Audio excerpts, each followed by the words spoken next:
संविधान खूबसूरत भी है, संविधान बदसूरत भी। प्रशासन को भी आड़े हाथ लिए हैं। अगर कोयला चोरी हुआ तो उस क्षेत्र के उस जिला के डीसी और एसपी को भी रडार पर लिए हैं। तो इसका मतलब है हम लोग का इरादा चुनाव लड़ने का नहीं, लोगों के अंदर जो डर समा गया उस डर को बाहर करने का, एक वैचारिक परिवर्तन करने का, व्यवस्था में परिवर्तन का। आज की तारीख में भी देखें तो रघुनाथ महतो आप बने हुए हैं और ब्रिटिश सरकार जेएमएम, जहां देखो मार के दबाने का प्रयास किया जा रहा है। नहीं, हम तो कहेंगे ब्रिटिश सरकार से भी गलत नीतियां हैं, इसलिए क्योंकि जेएमएम कहे मैनिफेस्टो में था कि हम सीएनटी एसपीटी को मजबूत करेंगे, हम 1985 के स्थान नीति को वापस करेंगे, हम 60-40 को जो वैकेंसी है बाहरी लोग यहाँ जो कब्जा कर रहे हैं नौकरियों में उसको हम निरस्त करेंगे। तो आज 5 अप्रैल है, यानी वीर शहीद रघुनाथ महतो जी का पुण्यतिथि। इस मौके पर पूरे बोकारो रिपोर्ट्स की टीम उनको याद करती है, सम्मान करती है, उनके दिए गए बलिदानों को सम्मान करती है। नमस्कार, प्रणाम, जोहार। मैं कुमार शुभम बोकारो रिपोर्ट्स में आप सभी का स्वागत करता हूं। आज हमारे साथ फिर से जुड़ चुके हैं role model tiger Jairam Mahato ji. आज सबसे पहले तो आपको जोहार। जोहार आपका भी। और काफ़ी गर्मी है, काफ़ी धूप है, आपकी टीम सकुशल रहे ताकि आप ही हमारे आवाज़ बने, राज्य के युवाओं की आवाज़ बने, राज्य के गरीब किसान मजदूरों की आवाज़ बने। आपका भी आज ज़्यादा बातों को नहीं घुमाते हुए, तुलना नहीं कर रहा हूँ मैं, लेकिन एक बात कहना चाहता हूँ। आज कहीं ना कहीं झारखंड की जनता आपको भी रघुनाथ महतो ही समझती है, आप पे भरोसा करती है, आप पे यकीन करती है कि आप उनका भविष्य जो है वो बदलेंगे, निखारेंगे।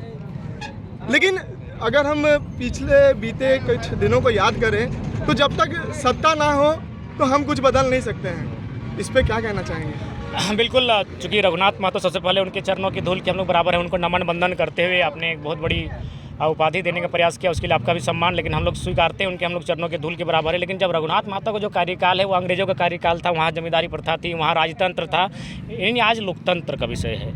यानी आज की लड़ाई रघुनाथ महतो बन के लड़ी जाएगी, उनके विचारों को आत्मसात करके लड़ी जाएगी, लेकिन तरीका अलग होगा।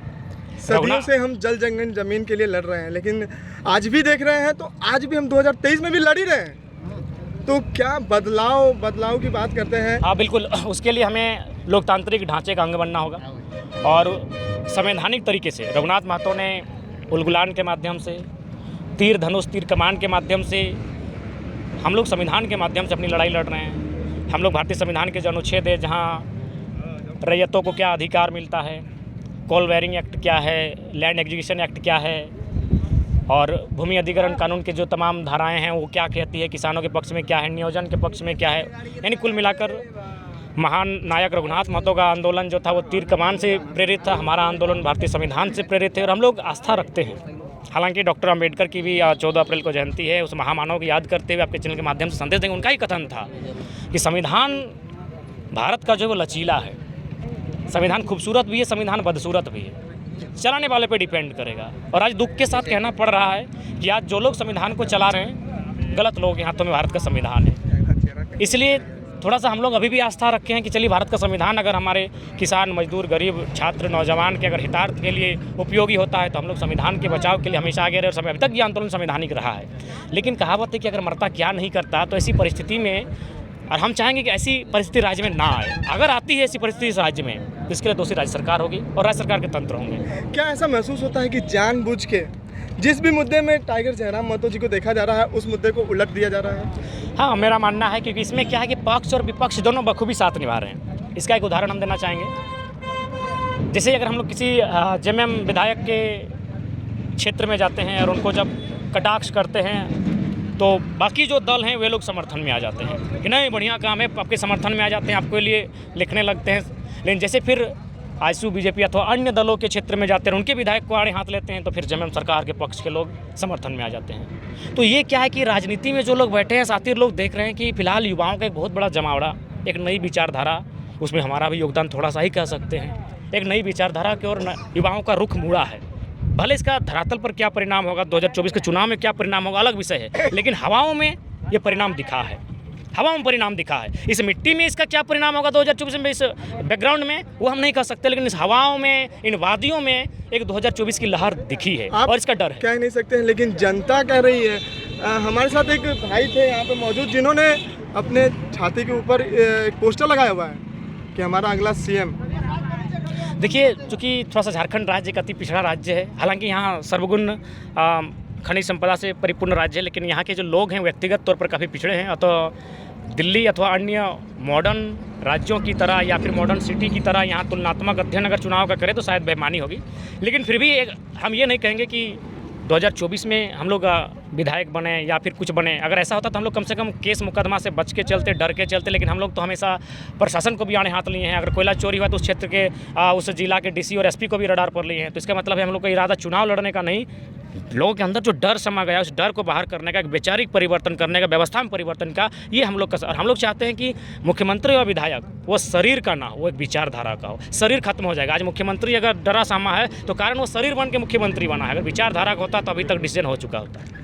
ये कहना आज की तारीख में फिर से मैं कहना चाहूँगा, फिर से मैं दोहराना चाहूँगा कि मैं तुलना नहीं कर रहा हूँ। लेकिन आज की तारीख में भी देखें तो रघुनाथ महतो आप बने हुए हैं और ब्रिटिश सरकार JMM, जहाँ देखो मार के दबाने का प्रयास किया जा रहा है। नहीं, हम तो कहेंगे ब्रिटिश सरकार से भी गलत नीतियाँ हैं। इसलिए क्योंकि JMM कहीं मैनिफेस्टो में था कि हम CNT SPT को मजबूत करेंगे, हम 1985 के स्थान नीति को वापस करेंगे, हम 60-40 को जो वैकेंसी है, बाहरी लोग यहाँ जो कब्जा कर रहे हैं नौकरियों में, उसको हम निरस्त करेंगे। तो JMM तो उससे भी बुरी है कि आपने जो कहा, आप तो खुद कहते हैं कि हम जल जमीन जंगल की सरकार है। और अगर जल जमीन जंगल की सरकार, अगर उसके रहते जल जमीन जंगल लूटी जाए तो भाई आप अंग्रेजों से भी बुरा काम कर रहे हैं। 60-40 की बात आती है तो इसमें एक और मुद्दा है जो सामने आता है। जातिवाद की बात नहीं है, लेकिन कहीं ना कहीं समुदाय विशेष तो बात आ ही जाती है। लेकिन अगर हम देखें पिछड़े लोग की बात होती है तो पिछड़े लोग हर जाति में हैं, जनरल में भी हैं और साथ ही साथ OBC और ST/SC में भी हैं। ST/SC OBC को अगर रिजर्वेशन मिल जाता है तो, लेकिन जनरल लोग जो हैं उनके पिछड़े लोग, उनको कैसे आगे बढ़ाया जाए?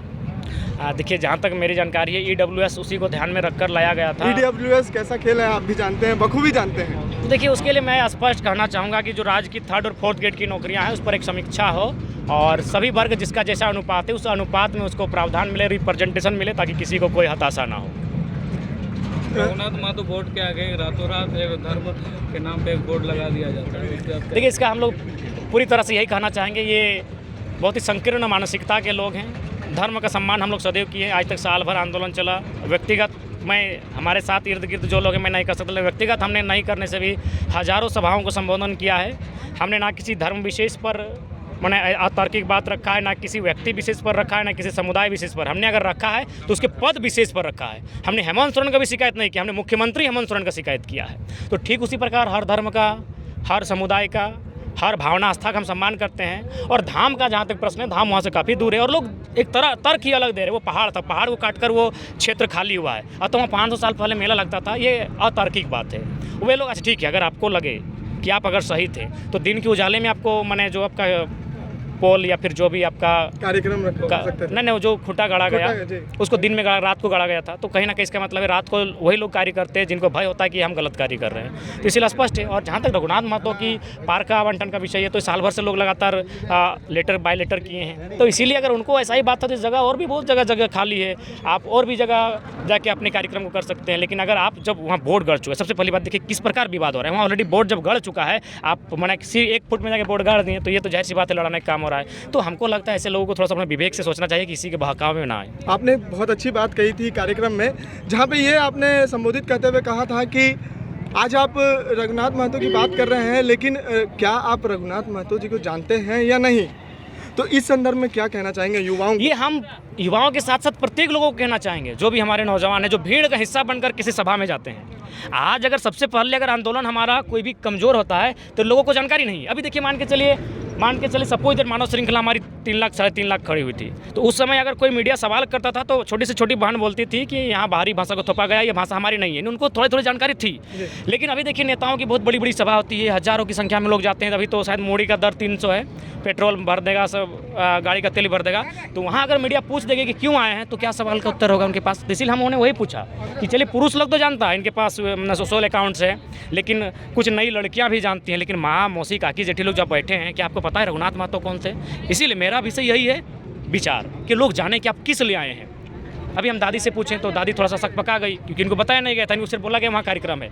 तो इसीलिए मेरा मानना है, जो लोग भी नेतृत्व करते किसी भी आंदोलन का, किसी भी कार्यक्रम का, लोगों को ये जानकारी होनी चाहिए। अगर यही मीडिया जयराम महतो सवाल ना पूछकर किसी और से पूछ दिया जाता तो उनके पास भी उत्तर होना चाहिए। ठीक है, हम आधा घंटा का उत्तर दे सकते हैं, उनके पास कम से कम 30 सेकंड का उत्तर होना चाहिए था कि हम रघुनाथ महतो के कार्यक्रम में सम्मिलित होने आए हैं, रघुनाथ महतो अंग्रेजों से भारत के लिए लड़े हैं, जल जमीन जंगल को बचाने के लिए लड़े हैं, इतना तो उत्तर होना चाहिए था। इसीलिए मैंने ये सवाल उनसे कहा कि रघुनाथ महतो को आप जानते हैं कि नहीं, अगर नहीं जानते तो हम बता दें कि वो कौन थे, जिस पर गांधी थे उस पर रघुनाथ महतो थे। एक नारा हमारे वीर रघुनाथ महतो जी ने भी बुलंद किया था। आज उनकी पुण्यतिथि पे जयराम महतो जी क्या नारा बुलंद करना चाहेंगे? देखिए, हमारा नारा यही रहा है कि उठो नौजवानों, फिर से इनकलाब आया है, झारखंड की गलियों से एक आवाज़ आया है। यह इनकलाब जो निकला है आज सीनों से, ये आफ्ताब जो निकला है हक के जीनों से, ये जुल्म के पर्दों को फाड़ डालेंगे, ये जुल्मी सरकार को उखाड़ डालेंगे। तुम लाख चला लो गोलियां गम नहीं होंगे, तुम काट लो शीश पर ये कम नहीं होंगे। आपने कार्यक्रम की झलकियां भी देखी और जयराम महतो जी की बातें भी सुनी। उन्होंने यही कार्यक्रम में भी कहा और साथ ही साथ हमारे चैनल के माध्यम से भी कहा कि जानकार बनिए, समझदार बनिए, सतर्क रहिए और साथ ही साथ कोई कुछ पूछे तो आपके पास भी जानकारी होनी चाहिए। ऐसे ही हम आसपास की खबरों को आप तक दिखाते रहेंगे। देखने के लिए जुड़े रहें बोकारो रिपोर्ट्स के साथ। धन्यवाद।